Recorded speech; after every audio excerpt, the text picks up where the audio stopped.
Friends, video போட்டே ரொம்ப நாள் ஆச்சே, சரி நம்மளுக்கு ஒரு பிடிச்ச உணவோட துவங்கலாம் அப்படின்னு சொல்லிட்டு மீன் குழம்பு செய்கிறது தாங்க.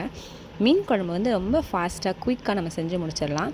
கடாயில் எண்ணெய் ஊற்றி கடுகு வெந்தயம் நம்ம தாளிச்சிக்கலாம். அந்த ரெண்டையும் போட்டு அது பொரிஞ்சதுக்கப்புறம் அது கூட வந்து பூண்டு ஆட் பண்ணணும். நான் வந்து பெரிய பெரிய பல் பூண்டாக இருந்ததுனால அதை வந்து ரெண்டாக கட் பண்ணிவிட்டு ஆட் பண்ணியிருக்கேன். பூண்டு ஆட் பண்ணிவிட்டு அது கூடவே சின்ன வெங்காயம், மீன் குழம்பு பொறுத்த வரைக்கும் சின்ன வெங்காயம் வந்து ரொம்ப டேஸ்ட் நல்லாயிருக்கும். நான் ஒரு கைப்பிடி சின்ன வெங்காயமும் பெரிய வெங்காயமில் வந்து ஒரே ஒரு பெரிய வெங்காயம் வந்து நல்லா சின்னதாக சாப் பண்ணியிருக்கேன், பொடிசாக சாப் பண்ணி எடுத்திருக்கேன். ஸோ அதையும் ஆட் பண்ணி நல்லா வதக்கிக்கலாம். இந்த வெங்காயம் வந்து நல்லா வதங்கணும். எவ்வளோக்குள்ள நல்லா வதங்குதோ அவ்வளோ டேஸ்ட்டு சூப்பராக இருக்கும். நல்லா வதக்கிக்கலாம். இப்போது இது கூடவே வந்து ஒரு பச்சை மிளகாவே ஆட் பண்ணி நல்லா வதக்கிக்கலாம். நான் அதை கீரிலாம் போடலை, முழு பச்சை மிளகா அப்படியே போட்டிருக்கேன். இது ஒரு பக்கம் வதக்கிட்டு இருக்கும் போதே இங்கே வந்து புளி கரைசல் ரெடி பண்ணி வச்சாச்சு. இந்த புளி கரைசலில் வந்து எவ்வளோ மிளகாத்தூள் வேணுமோ, தனி மிளகாத்தூள் போடுவீங்களா இல்லை குழம்பு மிளகாத்தூள், உங்களுக்கு எது நீங்கள் யூஸ் பண்ணுவீங்களோ. இப்போ நான் குழம்பு மிளகாத்தூள் ஆட் பண்ணியிருக்கேன். ஆட் பண்ணிவிட்டு அதில் மஞ்சத்தூள் ஆட் பண்ணி அதெல்லாம் நல்லா கரைச்சி வச்சாச்சு. 2 தக்காளியை வந்து நல்லா கையில் எவ்வளோத்துக்கு எவ்வளோ முடியுமோ அவ்வளோத்துக்குள்ள நல்லா அதை பிசைஞ்சு எடுத்துக்கலாம். எடுத்துகிட்டு இந்த புளி தண்ணியில் 2 பச்சை மிளகாய் கீரி போடுறேன். அதையும் போட்டுட்டு இந்த தக்காளி இருக்குல்ல, நம்ம கையில் க்ரஷ் பண்ணி வச்சுருக்கலாம், அந்த தக்காளியும் அதில் ஆட் பண்ணிக்கலாம். ஆட் பண்ணி எல்லாத்தையும் சேர்த்து நல்லா கலந்து விட்டுடலாம். ஒன்றுமே இல்லைங்க, வெங்காயம் நல்லா வதங்கட்டும். ரொம்ப எவ்வளோ முடியுதோ அவ்வளோ டீப்பாக அதை வந்து ஃப்ரை பண்ணிக்கலாம். அது நல்லா வதங்கிடுச்சுன்னா இந்த புளி கரைசல் எடுத்து ஊற்றுனா போதும். அவ்வளோதாங்க, சிம்பிள். இப்போ இந்த நல்லா வதங்கிடுச்சு. இதுக்கு தேவையான உப்பை ஆட் பண்ணிக்கலாம். இந்த வெங்காயத்துக்கு தேவையான உப்பை ஆட் பண்ணி அதை நல்லா வதக்கிக்கலாம். இப்போ நம்ம ஆல்ரெடி கரைச்சி வச்சுருக்கோம்ல புளி தண்ணி, அந்த புளி கரைசல் எடுத்து இதில் ஊற்றிடலாம். உங்களுக்கு இன்னும் கொஞ்சம் தண்ணி வேணும்னா, குழம்பு எவ்வளோ வேணுமோ அதுக்கேற்றாப்புல தண்ணி ஆட் பண்ணிக்கோங்க. அதுக்கேற்றாப்புல மிளகாத்தூள் காரம் எல்லாம் சரியாக இருக்கான்னு பார்த்துக்கோங்க.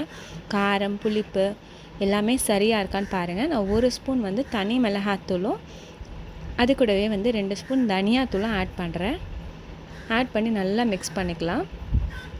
இதை வந்து அப்படியே கொதிக்க விடணும். தேவையான உப்பு போட்டாச்சு, நல்லா கொதிக்க விடணும்.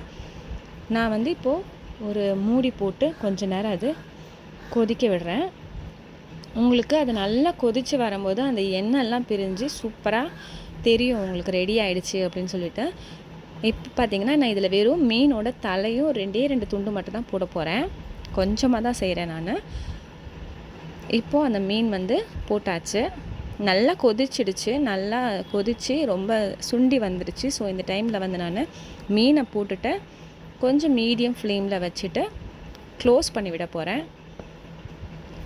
க்ளோஸ் பண்ணி விட்டால் அது பாட்டுக்கு குக் ஆகும். 10 மினிட்ஸ் தான்.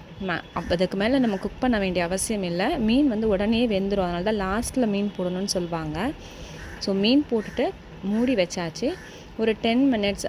இப்போ பார்த்திங்கன்னா வாசனை செம்மையாக வருதுங்க. எப்படி கொதிக்கிறாங்க பார்த்திங்களா? அவ்வளோதாங்க, மீன் குழம்பு ரெடி. இப்போ லாஸ்ட்டாக நம்ம இறக்குறதுக்கு முன்னாடி கொஞ்சோண்டு கருவேப்பிலையை தூவி விட்டுடலாம். என்னதான் இருந்தாலும் அந்த கருவேப்பிலை போட்டால் தான் அந்த டிஷ்ஷு எனக்கு வந்து ஃபுல்ஃபில் ஆகிற மாதிரி ஃபீல் ஆகும்.